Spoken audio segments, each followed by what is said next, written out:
Un hombre atentó contra la vida de la actual vicepresidenta de la Nación. Yo siento que estoy viva por Dios y por la Virgen.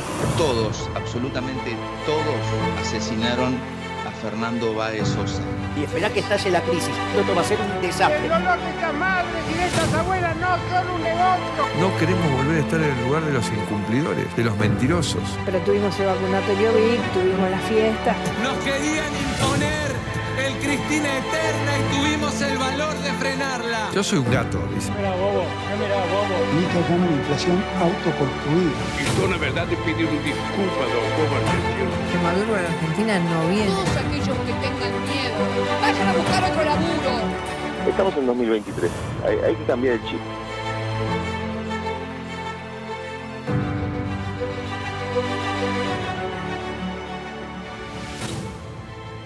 Y volvió a Córdoba el tipo, el peor presidente del país, de la historia de este país, Mauricio Macri. No hace falta que ni lo nombre.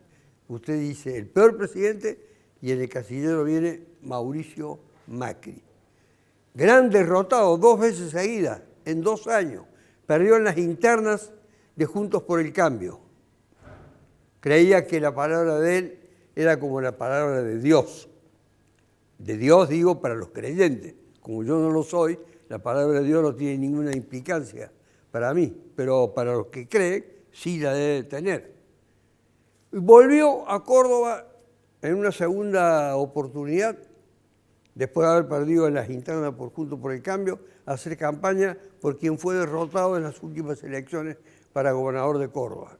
Recuerdo que usted, el énfasis que ponía, dando por sentado que con su palabra iba a arrollar, iba a arrasar. Macri creía que con eso lo iba a hacer, diciendo que él se sentía más un cordobés que lo que es un auténtico porteño.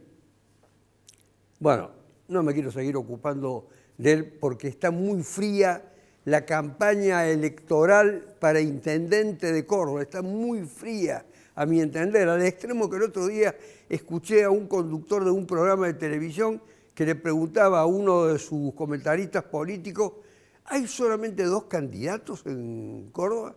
Y el comentarista político le dijo: pero no, hay muchos candidatos. No, dice, yo no he visto nada más que 2 candidatos. Bueno, no sé si será una treta de este hombre para hacerlo caer a su comentarista político o no. Termino con la cuestión del gran derrotado, perdió, y ahora ha vuelto, pero para apoyar a los candidatos a intendente, particularmente a la candidata viceintendente, que fue una decisión y surgía del empeño de él y de la voluntad de él. Yo digo, ¿hasta cuándo los tipos de Buenos Aires van a seguir incidiendo en las cuestiones internas de Córdoba? No digo de otros lugares del país porque no sé qué criterio tendrán. ¿Hasta cuándo van a seguir así como en el fútbol? Se deslumbran con los grandes equipos, grandes entre comillas o entre paréntesis, de Buenos Aires, y no le dan bola a los equipos locales. ¿Hasta cuándo van a tener incidencia?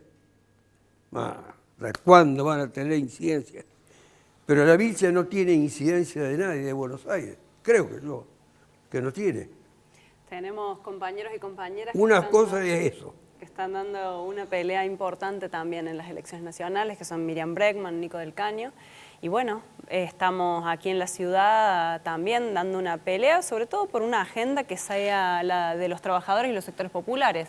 Porque mientras se pelean por arriba, los mismos de siempre, los beneficiados son también los mismos de siempre, que son los grandes ricos de la ciudad. Laura Vilche es la candidata del Frente de Izquierda. Así es. Al margen de esa batalla que están librando en Buenos Aires, que es muy fuerte. Lo he visto a ambos en el norte. En Jujuy, sí. Allí lo he visto con Alejandro los dos, Vilca. Sí. Peleando también, pugnando para obtener un grado alto de compromiso, que generalmente no se lo tiene. Pero, ¿por qué está tan fría si es que la idea de frialdad existe para ocupar el sillón del Palacio 6 de Julio? Yo creo que lo que estamos viendo es un debate casi acordado sobre pocas temáticas, mientras las grandes problemáticas del pueblo trabajador no aparecen en la agenda. ¿Cuáles serían las que no aparecen? Y yo creo que hay un problema crítico en la ciudad, que es el de la vivienda. Córdoba es una de las ciudades con mayor cantidad de viviendas en el país y, sin embargo, la cantidad de familias que están atravesando el déficit habitacional es de 100.000. Si vos tenés una casa cada 3 personas y sin embargo 100.000 familias no tienen condiciones dignas de hábitat, hay un problema estructural que no está siendo resuelto. Y me parece que eso tiene que ver con lo que decía al principio, de que los beneficiados de siempre son los amigos de estos sectores, que son los desarrollistas inmobiliarios, los especuladores urbanos, que hacen que todo su negocio, que es beneficiado, encarezca el precio del suelo, imposible pensar en la vivienda propia, y además eleva el precio de los alquileres. Yo tengo que alquilar en estos días, tengo que mudarme y estoy en un calvario buscando un lugar para alquilar, porque la oferta de los espacios para alquilar ha caído en un 40% justamente por la especulación. Bueno, de esos problemas no se habla. Del problema de los salarios y la precarización laboral que tiene la mayoría de la población en Córdoba, los trabajadores, que como yo, por ejemplo, tenemos 10 años de antigüedad, casi el máximo de horas como trabajadora docente, y no llego a la canasta básica familiar. Entonces, me parece que lo que hay que justamente poner en la agenda es esa discusión. Hay algo en lo que sí tiene Yarlora razón, que es que hay un gran partido cordobés, y nosotros creemos que ese gran partido cordobés es el de la defensa de los intereses de los grandes empresarios de la ciudad y no el de los sectores populares, que es la voz que apostamos a fortalecer con la izquierda, como lo venimos haciendo desde nuestras bancas. El candidato a viceintendente Enrique Rigatuso, de La Libertad Primero. ¿Cuáles serían para usted? ¿Cómo andamos? Bien, después de muchos años hace que no nos vemos en el mundo judicial. ¿Cuáles serían los temas prioritarios para usted? Bueno, como dijo la compañera Laura Vilches, el país tiene problemas estructurales muy graves, pero yo creo que los problemas estructurales más graves están en la dirigencia y en los partidos políticos. ¿Qué quiere decir esto? Los partidos, ¿que no son representativos los dirigentes? Yo quiero decir un concepto politológico. Hoy en día se llaman partidos cartel. ¿Por qué? Porque han perdido su base de sustentación social. Ni el radicalismo representa a la clase media, como fue en su momento con Hipólito Yrigoyen, que la introdujo a la estructura de poder en la Argentina, ni el peronismo representa a la clase trabajadora, o hacemos por todo, como se llame hoy, porque no se sabe. Han perdido su base de sustentación social. Eso hace que esta competencia electoral por el poder sea una competencia con privilegios. Y por eso estamos todos los partidos chicos sin participar de ese privilegio, porque participan solamente los que se reparten la torta, que son los 2 partidos grandes. Y el juego de ellos es la polarización y el bipartidismo. Nosotros, los partidos chicos, ya sea de la izquierda, de la derecha, del centro, de lo que quieran, yo soy liberal, ni de derecha ni de izquierda, queremos participación en el espacio de poder. ¿Por qué? Porque a mayor número de consenso, mayor representatividad. Entonces, para mí, el problema más grave es el de la élite de la Argentina. Con esos 2 partidos se ponen paralelos los empresarios que viven del Estado. Y el Estado es un gordinflón débil que no resuelve los problemas que realmente necesitaría resolver para la gente. O sea, el foco de la estructura de la élite de la Argentina está en el poder, no está en el pueblo, no está en la gente. Yo creo que ahí está el principal problema político que debemos atacar. Pero de diferentes lugares. Pero es la gente la que lo tiene que reemplazar. Según la perspectiva suya, tiene que reemplazar a esa conducción. Obviamente que tiene que ser reemplazada, pero primero hay que hacer la concientización de que es necesario el reemplazo. Porque si no, parece que todo va a seguir igual y que si hay un problema moral y seguimos votando a los inmorales, no esperemos que cambie nadie. Y para mí, como para Milei y para mucha gente que está en este juego de la política, el problema básico es ético y moral, porque vos podés arreglar todos los cambios de poder que quieras, pero si la gente entra en el camino de la corrupción, no hay solución, hay que sacar los corruptos. Para Juan Pablo Quintero, que actualmente sigue ocupando su banca en el Consejo Deliberante y además cumplió otros roles en el Parlamento cordobés y ha tenido una activa participación en la vida política de Córdoba. ¿Cuáles serían los temas prioritarios para usted? Bueno, a ver, sobre cuál usted haría girar su prédica y su campaña. Yo coincido en gran parte con el diagnóstico que hace Laura respecto a la situación general, pero particularmente yo me quisiera referir a lo que es esta campaña que va a terminar con la elección del 23, en la que vamos a elegir intendente.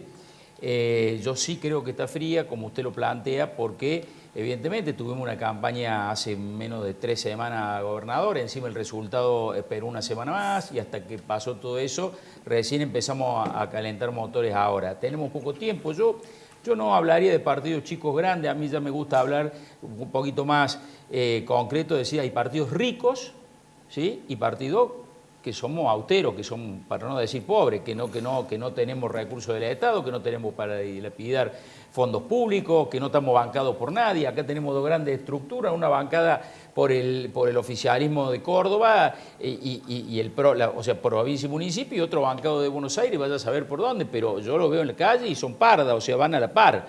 No hay uno que esté, parecen 2 oficialismos, eso por una parte.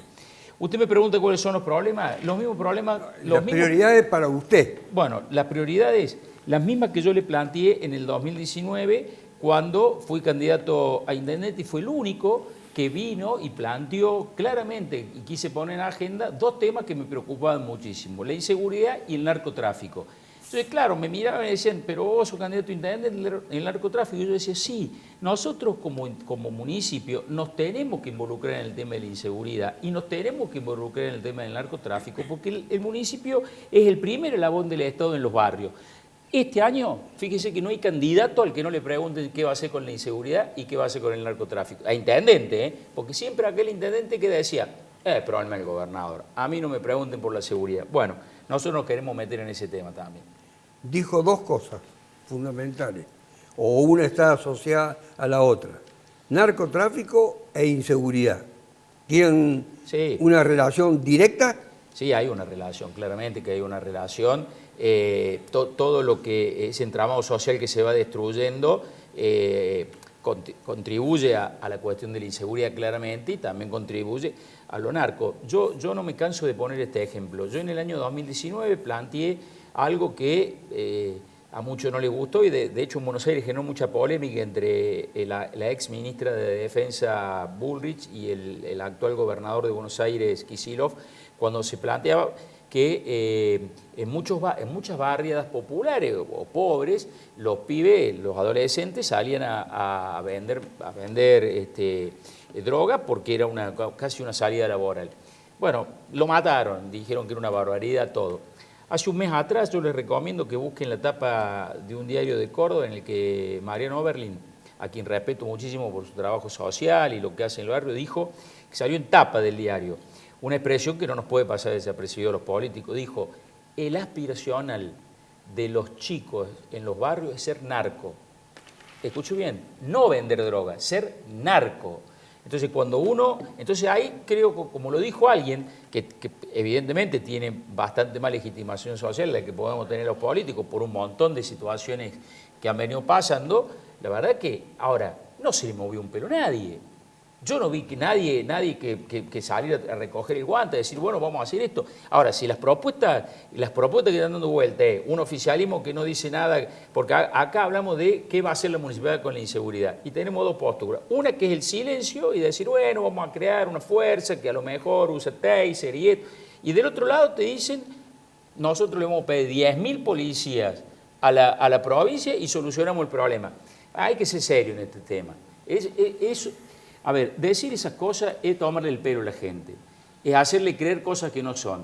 Entonces digo, en estos temas seamos serios, le hablemos con seriedad a la gente y le hagamos propuestas serias. ¿Los tomarán o no la tomarán?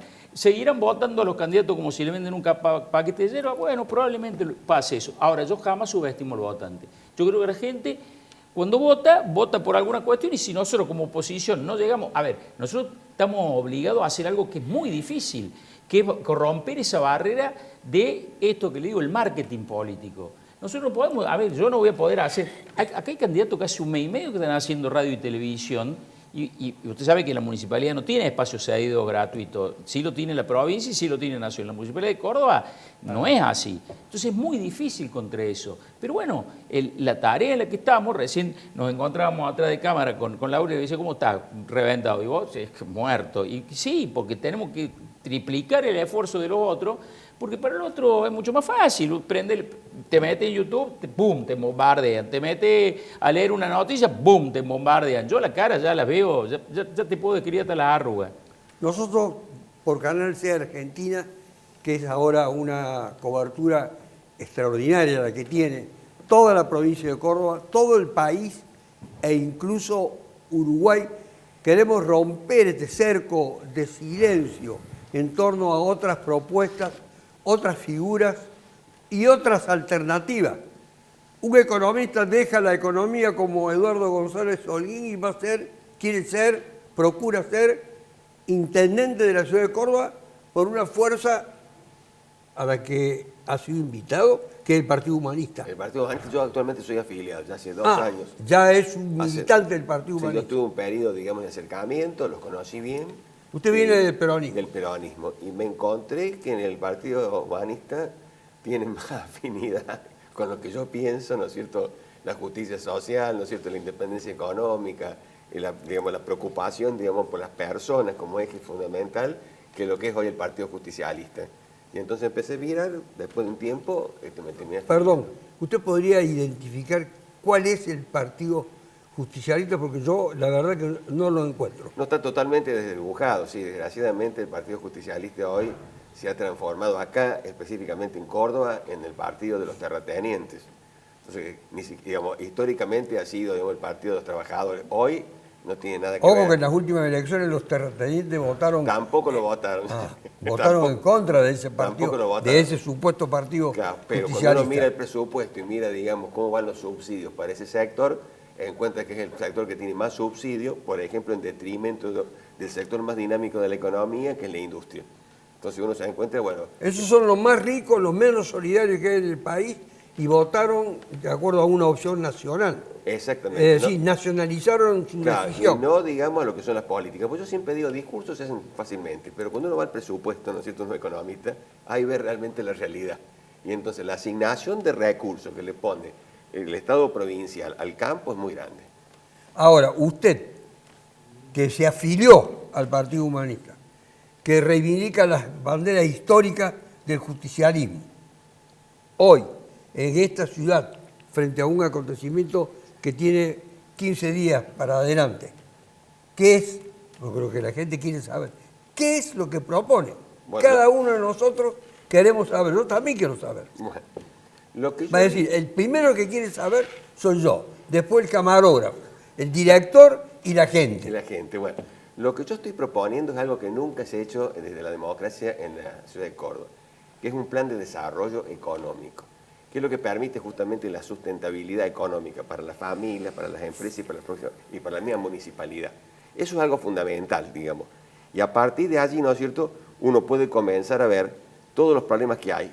Una preocupación muy grande que tendría, digamos, este programa económico es justamente generar trabajo, porque yo veo que la municipalidad mira para el costadito, digamos, el tema del trabajo, ¿no es cierto?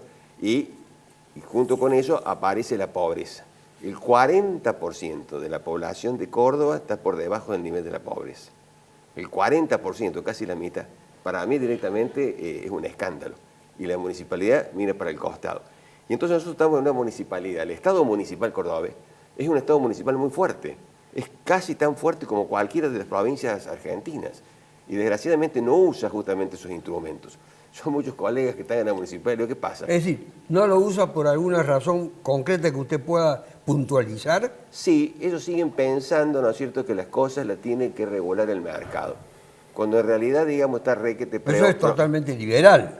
Claro. Es una idea completamente liberal. propia del Cuando liberalismo. uno mira tanto en la provincia de Córdoba como, digamos, en la municipalidad, esa es la idea que campea.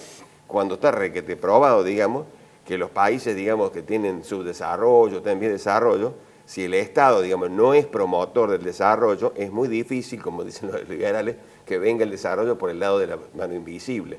Entonces es un problema estructural que tienen las economías como la nuestra. Y entonces vos a partir de eso vas a comenzar justamente a generar empleo y bueno, ese empleo tiene que sacar, digamos, tiene que hacer una presión para que la pobreza baje. O sea, la pobreza, digamos, es una cuestión estructural. Y cuando uno mira la pobreza, va al otro problema que bien plantea Juan Pablo, que es justamente el tema de la inseguridad. Yo pienso que una parte importante de la inseguridad, y podríamos verlo inclusive en lo que dice el padre Oberlin, se debe a la pobreza.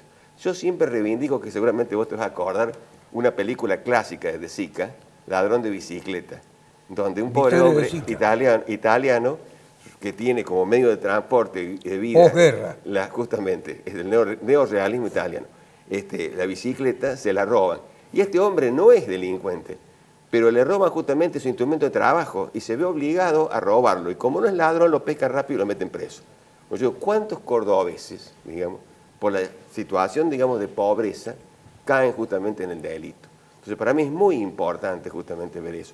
Y el problema de la pobreza, para mí, por el Partido Humanista, que pone como eje fundamental que la preocupación de todos los estados, nacional, provincial y municipal, tiene que ser el ser humano. El problema de la pobreza es central. Y la pobreza es un fenómeno multidimensional. Generalmente vemos lo que están por debajo de la línea de la pobreza. Pero la pobreza tiene un problema de educación, un problema de cultura, un problema de falta de cultura, digamos, y falta de, digamos, podemos decir, relaciones sociales. Es también un problema de falta de política. Y cuando voy a la política les digo una cosa que es muy importante, que yo lo estuviste tocando en cierta forma. Esta, digamos, de binomio que tenemos ha provocado un gran desaliento en el electorado. En las elecciones provinciales el 33% del electorado no fue a votar. Eso que estoy diciendo, que estos grandes partidos, digamos, que son los que copan, digamos, la atención, no están seduciendo a nadie.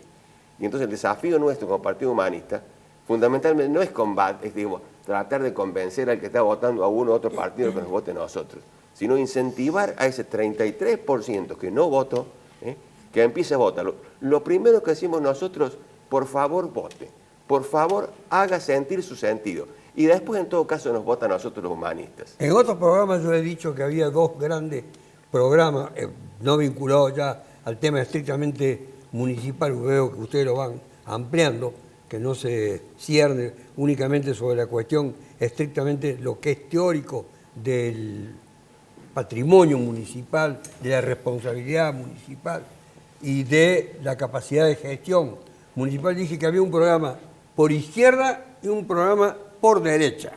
No lo nombro a Quintero, lo estoy nombrando al doctor Rigato.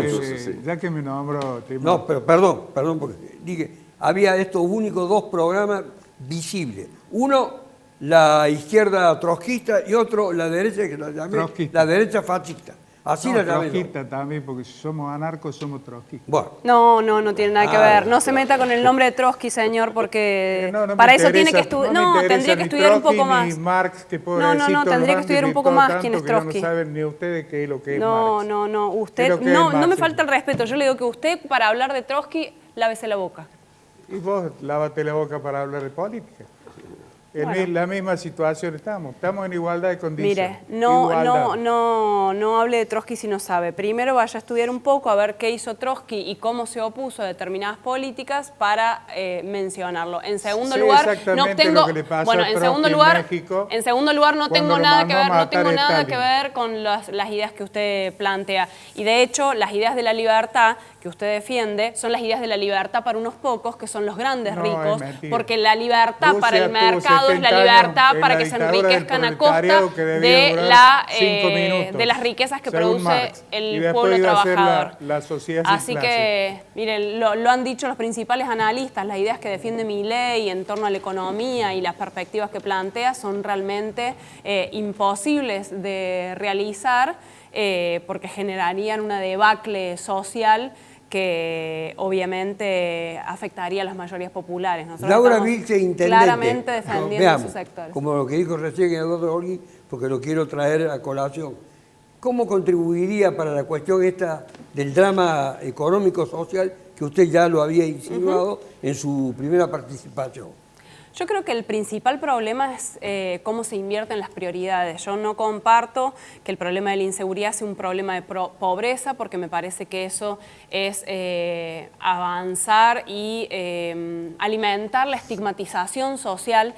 ¿La represión también? Y claramente. ¿Por qué? Porque la población trabajadora no se va a quedar de brazos cruzados cuando le toquen el pan de la mesa de sus hijos, cuando la despidan y avancen con la precarización laboral, que son todos los fundamentos de los planes que tienen los principales candidatos. Y ahí yo creo que el ejemplo más claro para observar es el de Jujuy, porque tampoco hay que confundir, más allá del resultado electoral que hayan sacado las distintas variantes políticas, que lo que tienen es un cheque en blanco entre las manos, porque, como bien expresa Jujuy, eso es lo que pretendió Gerardo Morales. Y cuando avanzó en atacar libertades democráticas tan elementales como la del derecho a la protesta, a la par que no resolvía cuestiones fundamentales como el del salario docente, porque recordemos que el conflicto comienza por una huelga salarial docente, lo que hay es respuesta de los sectores populares, y creo que eso es lo fundamental a tener en cuenta.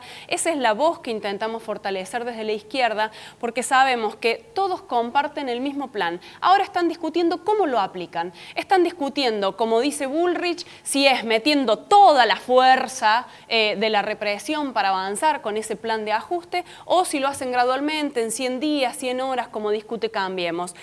Yarlora y las otras variantes, como la de Loredo, están planteando justamente el problema de la seguridad para obviar todas las otras problemáticas profundas, y creo que desde ese punto de vista, tanta insistencia en la represión, tanta insistencia en que hay que usar la fuerza, ¿por qué sería si no es? Porque hay una fuerza social enorme, que es la de la clase trabajadora, que es la mayoría social, que está disponiéndose a defender sus derechos. Bueno, esa es la voz que creemos que hay que fortalecer fundamentalmente en las legislaturas, en los consejos deliberantes y en el Parlamento, para fortalecer una perspectiva de lucha. Doctor Riatuso, respecto a esta línea tan fina entre contención de algunos sectores y reprimirlos, porque hay como un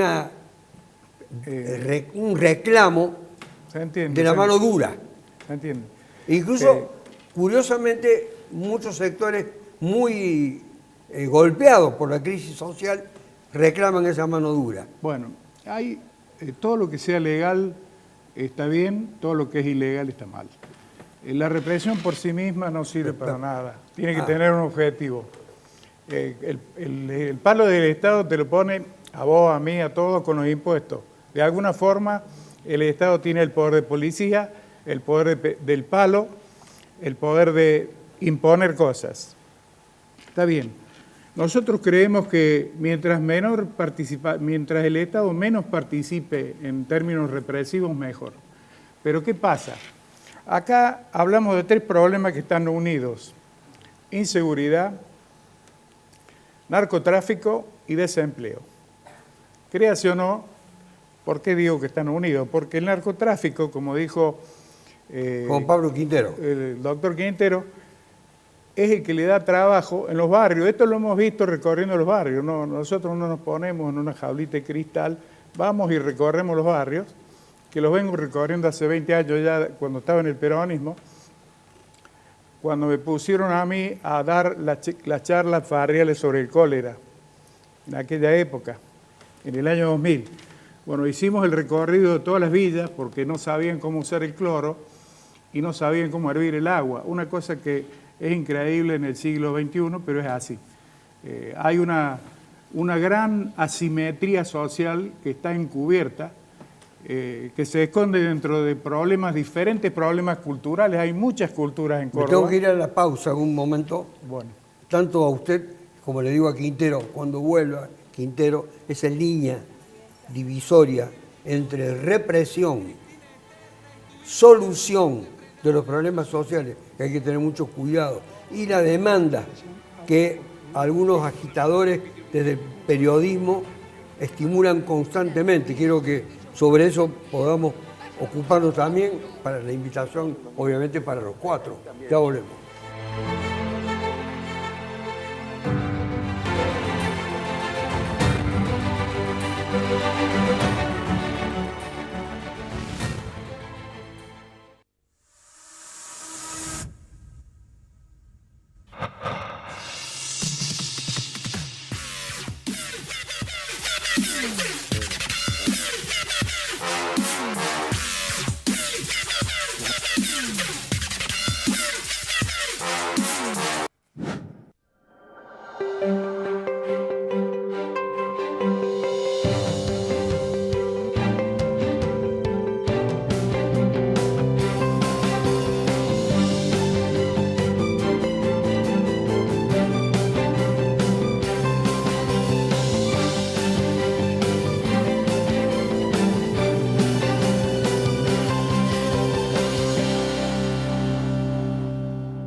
Aplicando nuevos procedimientos personalizados, en Horizonte podés asesorarte en forma presencial en Casa Central o a través de la vía telefónica o internet.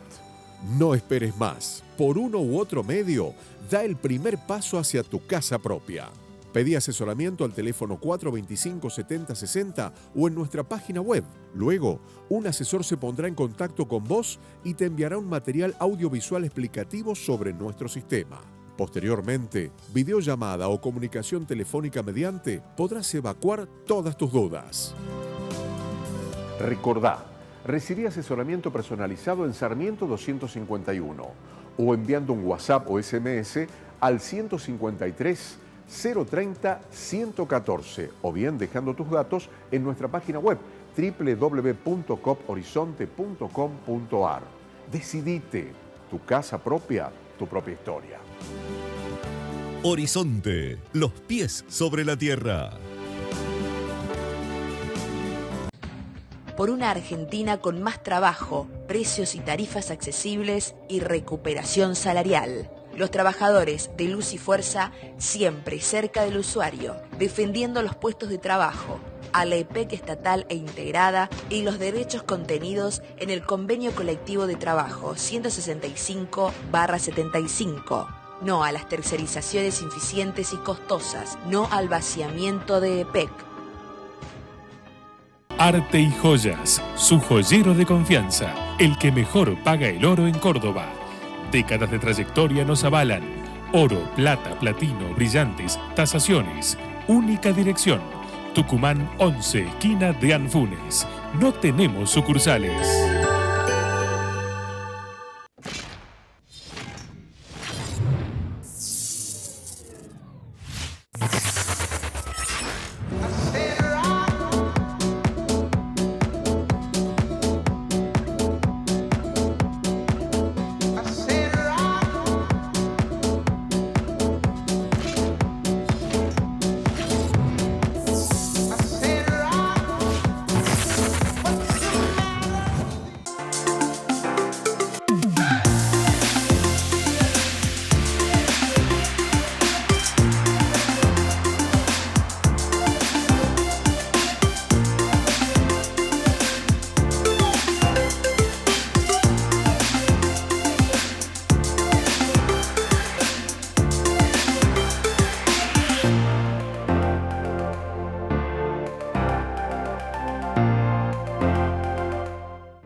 Con tarjeta Dino Mastercard tenés descuentos todos los lunes del mes en indumentaria, deportes, electro, muebles y más. Seguinos en nuestras redes y sé el primero en conocer todas las promos. Con la tarjeta Dino Mastercard, agranda tu mundo.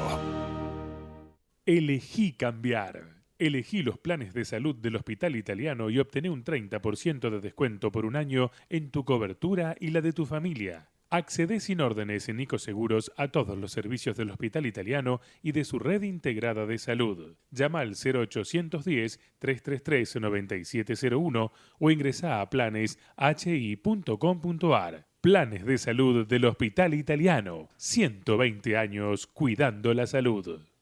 Crecer. 9 marcas. 16 concesionarias. 10 provincias. Grupo Quijada, la evolución de la movilidad. El agua es un recurso indispensable para la vida y se está agotando por las malas acciones y la inacción del hombre que provocaron los cambios climáticos. En San Francisco, cada habitante consume un promedio de 465 litros de agua por día, cuando lo recomendable son 260 litros. Seamos más responsables. Cuidemos nuestra fuente de vida, el agua, porque cuidar el agua es cuidar el planeta. Y esa es una responsabilidad de todos. En San Francisco el progreso sigue porque tenemos pasión por hacer. Gobierno de la Ciudad de San Francisco. En Boreal Salud sabemos lo que es importante para vos, porque contamos con más de 20 años de experiencia cuidando la salud de las personas, porque con 250.000 asociados en todo el país, nuestro compromiso basado en calidad médica y de atención nos impulsan a seguir creciendo día a día y a ser una de las mejores selecciones en cobertura médica. Boreal, cobertura de salud. borealsalud.com.ar.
Aplicando nuevos procedimientos personalizados, en Horizonte podés asesorarte en forma presencial en Casa Central o a través de la vía telefónica o internet. No esperes más. Por uno u otro medio, da el primer paso hacia tu casa propia. Pedí asesoramiento al teléfono 425-7060 o en nuestra página web. Luego, un asesor se pondrá en contacto con vos y te enviará un material audiovisual explicativo sobre nuestro sistema. Posteriormente, videollamada o comunicación telefónica mediante, podrás evacuar todas tus dudas. Recordá, recibí asesoramiento personalizado en Sarmiento 251 o enviando un WhatsApp o SMS al 153 030 114 o bien dejando tus datos en nuestra página web www.cophorizonte.com.ar. Decidite, tu casa propia, tu propia historia. Horizonte, los pies sobre la tierra. Con tarjeta Dino Mastercard tenés descuentos todos los lunes del mes en indumentaria, deportes, electro, muebles y más. Seguinos en nuestras redes y sé el primero en conocer todas las promos. Con la tarjeta Dino Mastercard, agranda tu mundo.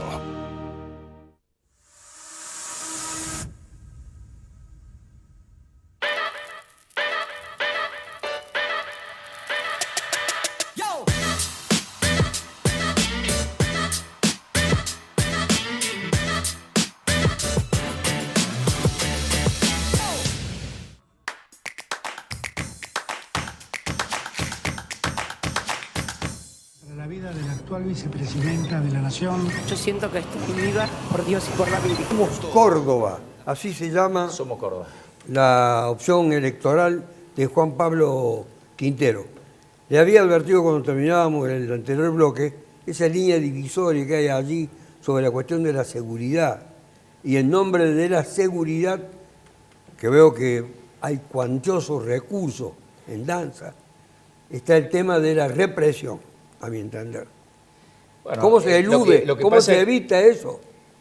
Lo que pasa es que cuando se aborda este tema por las encuestas o por como dice usted, el termómetro de los medios, evidentemente vamos mal, porque está claro, y se escucha claramente un reclamo de mano dura, que eso es pedir represión, ¿no? Y la gente hoy evidentemente, y ese es el discurso que prende, y por eso los candidatos me parece que hacen la más fácil. Yo lo vi en la campaña de gobernador, no escuché ninguna propuesta seria de seguridad de fondo, más que embanderarse en esto que dice la encuesta. Vamos con ese discurso Hubo una circense, a mi entender, que un candidato a gobernador prácticamente se convertía en comisario, se instalaba en la jefatura de policía, se llama Luis Juez, se instalaba ahí y prácticamente tenía los galones de comisario, de jefe de policía. Bueno, jugar con la teoría Superman es complicado porque en realidad nadie está pidiendo un superhéroe. No es una cuestión de humor. No, por supuesto que no, es un tema excesivamente serio como para no hacer propuestas en ese calibre y de ese nivel de seriedad que está pidiendo la sociedad. Evidentemente, creer que una sola persona puede resolver el problema, por eso yo le decía que acá vienen y les van a ofrecer a la gente soluciones mágicas. Y en realidad, la cuestión de fondo, recién se planteaba que el tema no solamente era la pobreza. ¿Por qué yo particularmente pienso que suceden estas cosas y lo que tenemos que atacar? Porque el Estado es importante y todas las condiciones y las variables macro son importantes. Porque la pobreza genera exclusión. La exclusión genera un montón de personas que se sienten afuera de cualquier sistema, de cualquier sistema. Entonces, si nosotros tenemos pibes que con esa exclusión, que sus padres no tienen trabajo, que no tienen futuro, que no tienen esperanza, que no ven, nadie les dice qué pueden hacer al futuro, nadie, no ven, no tienen expectativa para adelante. Entonces, si nosotros no le creamos condiciones en las que puedan ver que de determinada manera pueden, y el Estado tiene que incluirlos, debe incluir a esos que están excluidos en un sistema. Ahora, educarlo, eso va a demorar mucho. Eso va a demorar, pero algún día va a haber que empezar. El problema, ¿sabe cuál es acá? Que no se empiezan con las cosas, no se empieza con las grandes respuestas. ¿No?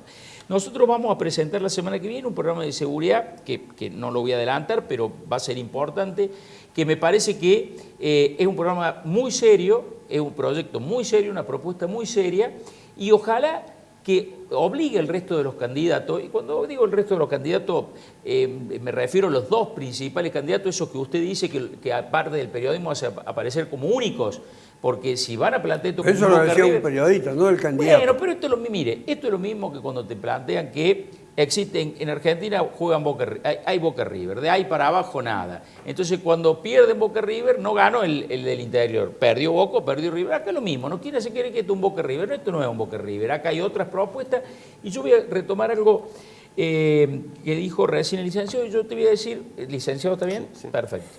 Y que yo voy a decir cuál es. Yo le pido a la gente que el 23 de julio vaya a votar, porque si no van a votar, otro elige el intendente por ellos, otros le van a estar eligiendo el intendente por ellos. La tercera fuerza en esta elección provincial fue el voto en blanco, fue el voto en blanco.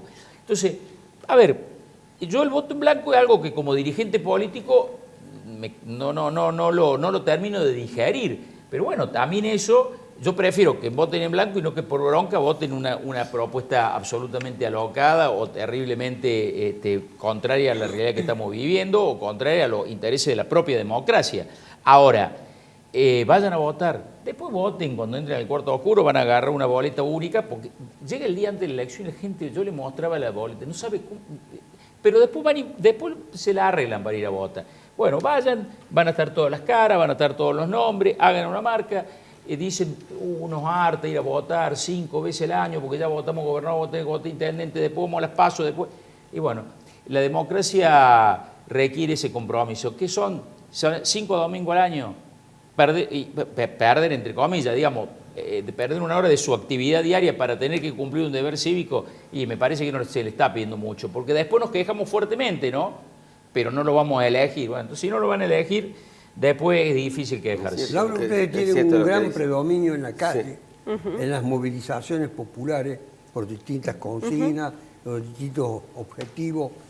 Y luego eso era pregunta clásica, tal vez, de los programas, que no se traduce en un seguimiento electoral de esta actividad que ustedes llevan adelante con mucho empeño, con mucha fuerza, con mucha dedicación y con mucho sacrificio.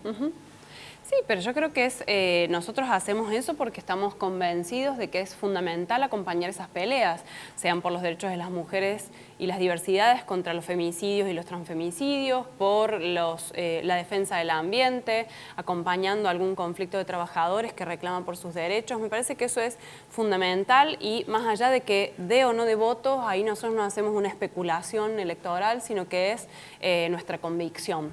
¿Y qué ocurre? Creo que eso es lo central. La población valora muchísimo eso y cada vez más.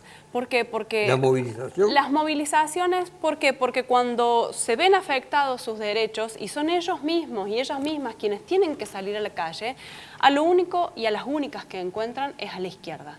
Y lo que comentan los laburantes es, mira, yo antes pensaba, pero ¿por qué cortan la calle? Que me molesta el tránsito, que llego tarde, que esto, que lo otro. Dice, y hasta que me despidieron a mí, me cansé de golpear puertas y lo único que me quedó fue salir a manifestarme y a pelear y exigir que se cumplan mis derechos.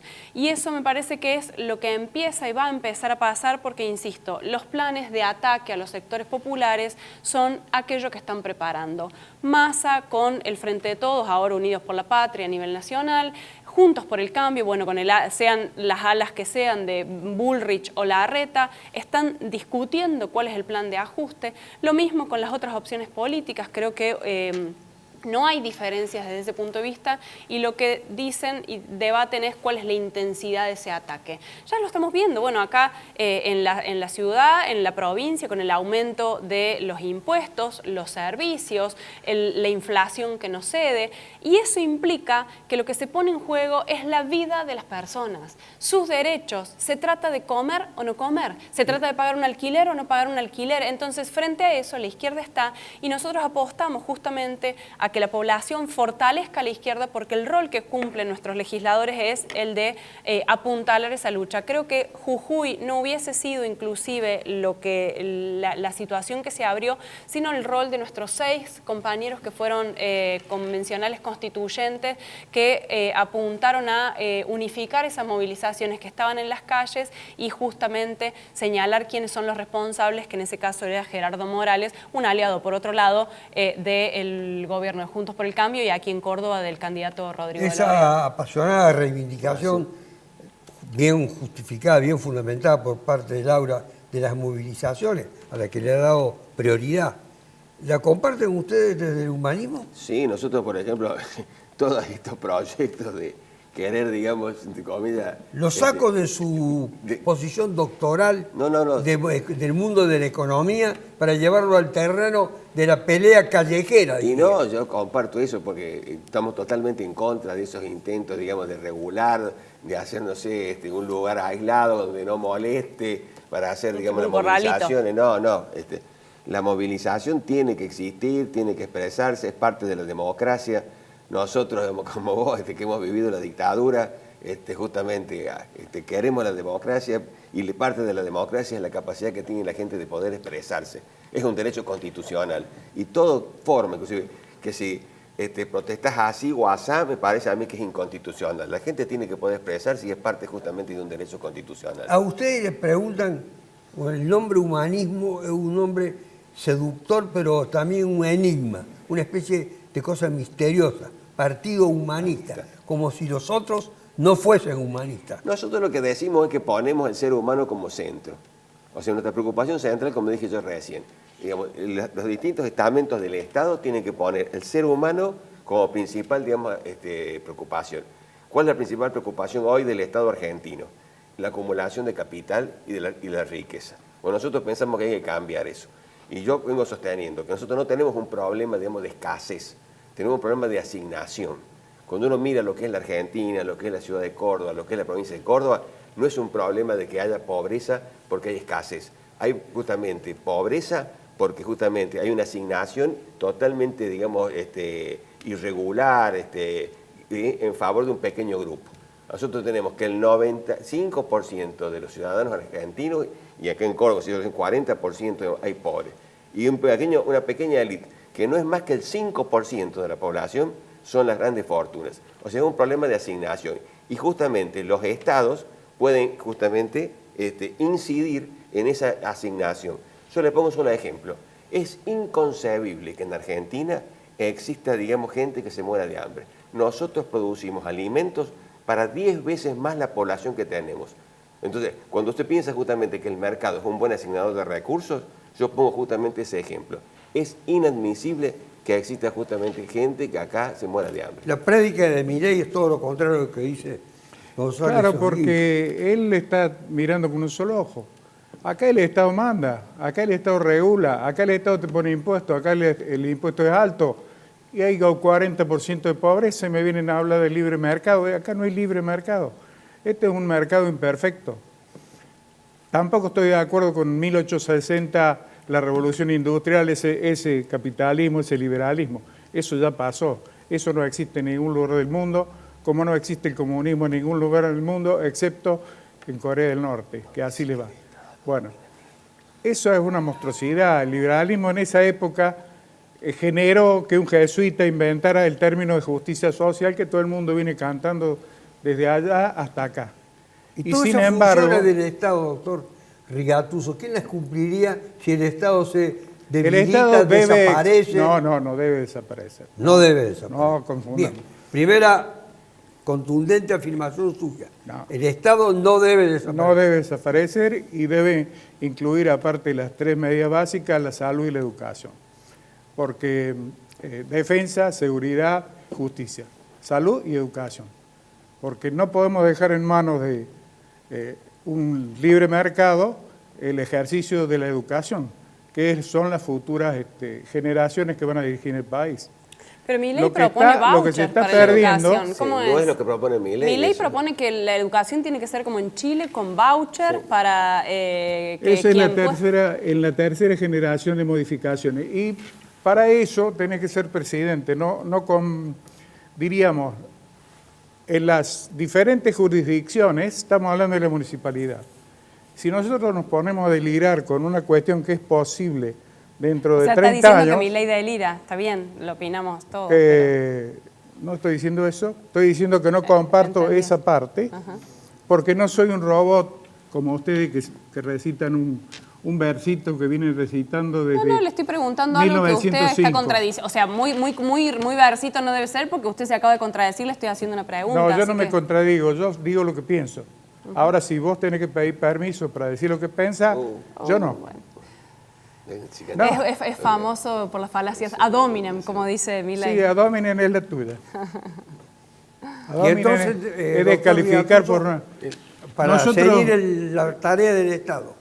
Nosotros los liberales, porque esto es un conjunto de liberales anarcocapitalistas, etcétera, de pensamiento sobre el libre mercado, la libertad, etcétera, no solo patrimonio de los anarcocapitalistas, los liberales también piensan en la libertad.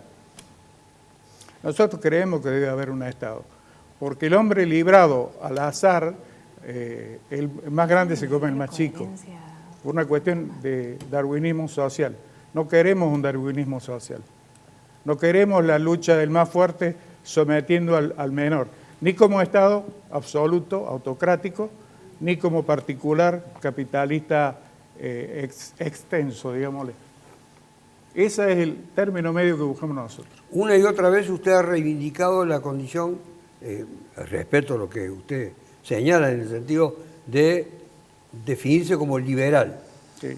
Pero en sus orígenes, su formación, su ilustración era ajena al liberalismo. Sí. ¿Qué fue lo que, si puede decirlo, lo hizo transformar? Por supuesto. Yo era un hombre que estuvo en diferentes partes. Es un destacado médico. Empecemos por ahí. Sí, primero una persona. No, eso sí tiene importancia para mí. Bueno, médico. Una vez, cuando vino la pandemia, me recluyeron, hablando de términos científicos, un grupo de tecnócratas que había en Buenos Aires y un hombrecito que era presidente. Decidió que los 40 millones de habitantes de la Argentina... El hombrecito se llama Alberto Fernández. Alberto Fernández. Bueno, decidió que los 40 millones de argentinos que estábamos en este territorio debíamos permanecer encerrados porque había un grupo de médicos que lo decía y lo firmaba. Vulneraron todos nuestros derechos individuales. Nos vulneraron todo. Había una KGB en mi vecino del frente que decía cuando yo salía y llamaba a la policía.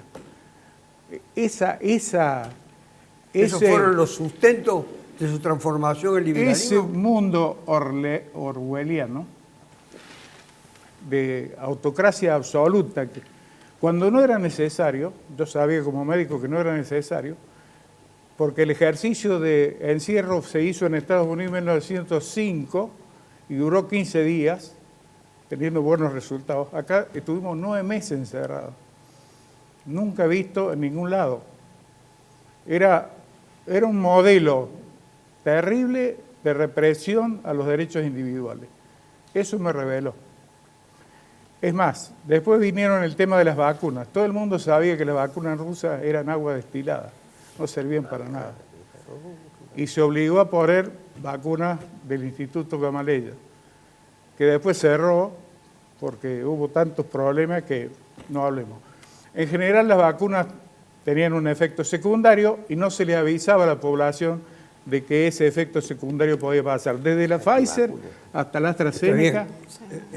Esos son los presupuestos que originaron ese cambio sustancial en usted. Usted aludió recién, Quintero, a que la semana que viene no va a adelantar ahora, no es el momento, un programa de seguridad. ¿Ha convocado a gente para que trabaje en ese proyecto? Sí, ¿O es nacido de su experiencia? No.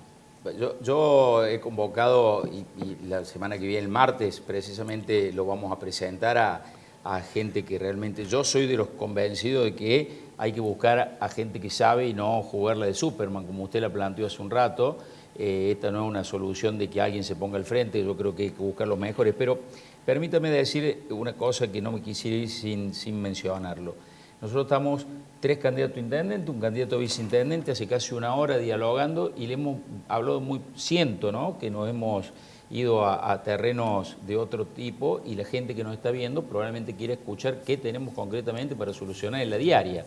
La gente quiere saber mañana, anoche me llamaban preguntándome si hoy iba a haber paro de la UTA. Esos son los problemas que tiene la gente hoy. Si va a poder ir, si sabe que va a pasar el colectivo para poder ir, y cuando pase el colectivo, si va a pasar a horario o si lo va a dejar a pata porque pasa lleno. La gente quiere saber cuestiones mucho más mediatas de nosotros los candidatos a intendentes. Entonces yo, que también tengo una propuesta no solamente en seguridad, sino tenemos en todas las áreas. No, como usted puntualizó que la semana que viene iba a anunciar un plan de seguridad, por eso pero esta semana me permití preguntarle. Pero esta semana nosotros, por ejemplo, el día lunes hicimos una propuesta económica que es una rebaja sustancial de los tributos municipales, que creo que son absolutamente asfixiantes, que se pueden hacer teniendo un municipio más eficiente. Si usted ve la parafernalia publicitaria que ha gastado este gobierno municipal en 4 años, se da cuenta que van a terminar gobernando de emergencia. Es la primera en la historia que un gobierno municipal va a terminar los 4 años de gestión gobernando con emergencia económica, ambiental y de transporte.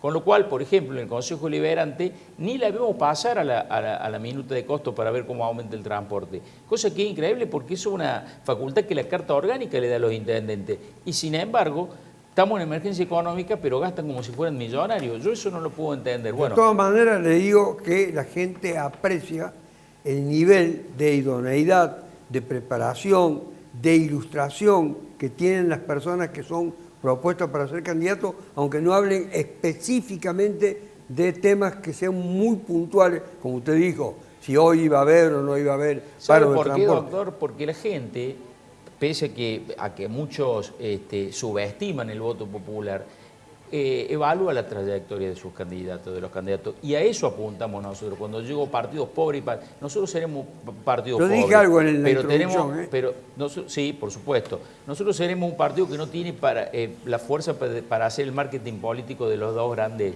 espacios políticos que se presentan. Ahora, tenemos personas muy idóneas a las que la gente valora, bien lo dice usted. El Frente de Izquierda, la próxima semana, o las 2 próximas semanas, ¿va a estar en la calle? Sí, claramente. Nosotros estamos todas las semanas haciendo propuestas a la población. Esta semana estuvimos haciendo eje en la cuestión de la vivienda. La semana que viene será la cuestión ambiental y así desarrollar hasta los últimos días. Y desde ya que invitamos a la población a ver a través de nuestras redes el resto de las propuestas y por qué votar a la izquierda. Hay un grado de, porque estamos terminando y quiero que el pueblo, a través de la palabra que usted está expresando, diga, usted como intérprete, porque además es protagonista, es una activa militante, ¿tiene entusiasmo por estar en la calle? Si tiene entusiasmo por estar en la calle. Yo creo que la población si tiene... cree que es un instrumento. Ah, claro, desde ya. Yo creo que igualmente la gente tiene ganas de estar tranquila y vivir su vida y disfrutarla.